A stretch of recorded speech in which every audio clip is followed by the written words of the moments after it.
नमस्कार, राजीव टाइम्स के खास सेगमेंट अपना मध्य प्रदेश में आप सभी का स्वागत है। मैं हूं अनिकेत दीक्षित, हिंदुस्तान के दिल की आवाज और वो सच जो कोई नहीं दिखाता। आज फिर एक नई कहानी, नया सवाल, नया खुलासा सिर्फ आपके लिए। तो चलिए शुरू करते हैं खबरों का सिलसिला। मध्य प्रदेश के उत्तरी हिस्से में कड़ाके की ठंड का असर तेज हो गया है। कई जिलों में घना कोहरा छाया रहा, जिससे दिल्ली, भोपाल और इंदौर उज्जैन रूट की कई ट्रेनें लेट हुई हैं। वहीं दतिया, रीवा समेत 7 जिलों में शीतलहर का अलर्ट जारी किया गया है। हालात ऐसे हैं कि कई जगह दिन और रात के तापमान में फर्क लगभग खत्म हो गया है। गुरुवार शुक्रवार की दरमियानी रात छतरपुर जिले का खजुराहो प्रदेश में सबसे ठंडा दर्ज किया गया, जहां न्यूनतम तापमान 3.4 डिग्री सेल्सियस रहा। दतिया में पारा 3.4 डिग्री, शिवपुरी में 4 डिग्री और राजगढ़ में 5 डिग्री रिकॉर्ड किया गया। पचमढ़ी में न्यूनतम तापमान 5.8 डिग्री रहा, मंडला में 5.9, रीवा में 6 डिग्री, उमरिया में 6.4 और सीधी व टीकमगढ़ में 6.8 डिग्री सेल्सियस दर्ज हुआ। मौसम विभाग के अनुसार फिलहाल ठंड और कोहरे से राहत के आसार कम हैं। आने वाले दिनों में भी सुबह शाम कोहरा छाए रहने और तापमान में ज्यादा बदलाव नहीं होने की संभावना है, जिससे रेल और सड़क यातायात पर असर बना रह सकता है। वहीं निमाड़ के खरगोन में भी शीतलहर जारी रहेगी। दिन में धूप के बावजूद सुबह कोहरा और ठंड का असर दिख रहा है। अगली खबर की ओर रुख करते हैं।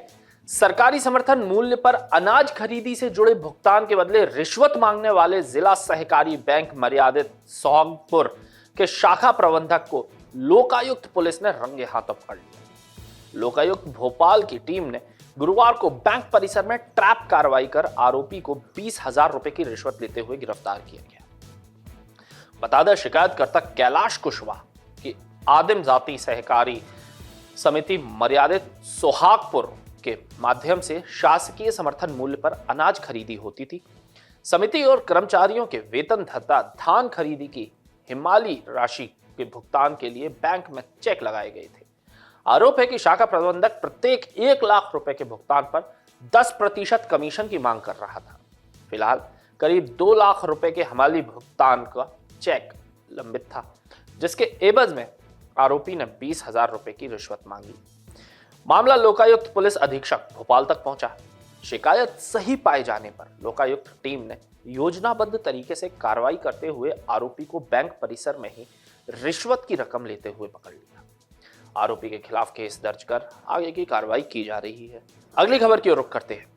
कुत्तों की समस्या लगातार बढ़ती जा रही है। अभी तक तो राह चलते लोगों को स्ट्रीट डॉग ही हमला करते सुनाया गया था, पर अब तो पालतू कुत्ते भी हमला करने से नहीं चूक रहे हैं। ऐसा ही मामला भोपाल में सामने आया है। बात भोपाल स्थित सीएम हाउस की है। यहां गुरुवार को पालतू कुत्ते ने 2 कर्मचारियों पर हमला कर दिया। इसमें डॉग ट्रेनर रंजीत और कुक कृपाशंकर मिश्रा घायल हो गए। दोनों को तत्काल जेपी अस्पताल ले जाया गया, जहां प्राथमिक उपचार के बाद एंटी रेबीज वैक्सीन लगाई गई है। बता दें, डॉग ट्रेनर रंजीत रोजाना की तरह कुत्ते को संभाल रहे थे। इसी दौरान वो बेकाबू हो गया और उन पर हमला कर दिया। उन्हें बचाने पहुंचे कुक कृपाशंकर मिश्रा पर भी कुत्ता झपट पड़ा। कुक के हाथ पैर में 3-4 जगह गहरे जख्म आए हैं। यह घटना ऐसे समय सामने आई है जब देश भर में कुत्तों के हमलों को लेकर सुप्रीम कोर्ट सख्त टिप्पणी कर चुका है। उधर इस घटना पर विधानसभा में नेता प्रतिपक्ष उमंग सिंगार ने तंज कसा है। अगली खबर की ओर रुख करते हैं। भोपाल के नयापुरा इलाके की एक नवाबी दौर की भूमि पर चल रहा था लंबा कानूनी विवाद आखिरकार न्यायिक फैसले के साथ समाप्त हो गया। करीब 25 वर्षों से विचाराधीन इस मामले में अदालत ने सैफ अली खान और नवाब पटौदी परिवार के अन्य वारिसों को बड़ी राहत दी है। न्यायालय ने दस्तावेजों, समय सीमा और राजस्व अभिलेखों के आधार पर याचिका को निरस्त कर दिया है। यह सुनवाई 14वें अपर सत्र न्यायाधीश संजय अग्रवाल की अदालत में हुई। इस मामले में फिल्म अभिनेता सैफ अली खान, शर्मिला टैगोर, शबा अली और सोहा अली खान समेत नवाब पटौदी के सभी कानूनी उत्तराधिकारियों के पक्ष में फैसला सुनाया गया है।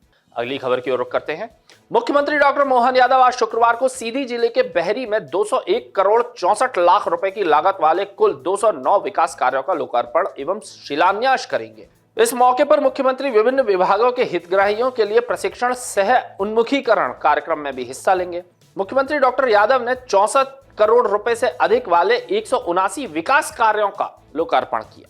यह कार्य अनुसूचित जाति विभाग, आदिवासी विभाग, उचित शिक्षा विभाग, जनजातीय कार्य विभाग, जिला पंचायत, वाटरशेड, राजस्व विभाग, लोक निर्माण विभाग, लोक स्वास्थ्य एवं चिकित्सा शिक्षा विभाग और स्कूल शिक्षा विभाग के अंतर्गत है।